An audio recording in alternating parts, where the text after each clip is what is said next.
Your success during a sale, whether it be online or in person, depends on 4 fundamental steps. Step 1, pre-interaction. These are the things that you do before the sale even starts. This step depends critically on the principles of social value, time constraints, and social proof. Step 2, the hook. This is like the first sentence of an essay.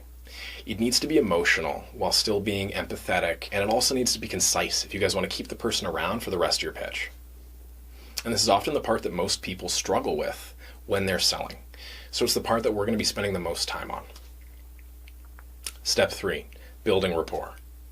During the interaction, again, whether it be online or in person, you need to provide a personality that the prospective buyer can identify with. And you also need to build a certain amount of comfort before the sale can proceed.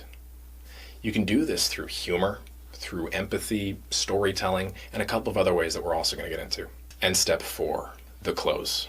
This is where you finalize the sale and deal with potential rejections. This step is a massive point of failure for so many people. And in fact, it's such a crucial step that I'm willing to bet most people in the sales industry could probably double their overall close rate if they just implemented a few of the things that we were going to tell you here. We've split each step into a separate module. The layout of the course is super simple. The first video in each module is usually an introduction to the topic, aka why you should care. And then the second, the third, sometimes fourth videos are the various steps involved. And usually the last video in each module is going to be on how to apply these things specifically to online sales and online marketing scenarios. And these are presented by my business partner, Shoma. We've made sure that each video is on average 2 to 4 minutes long, so that all essential concepts are concise, and they're also short enough that you guys can watch it like if you're out and about or on the bus or something like that.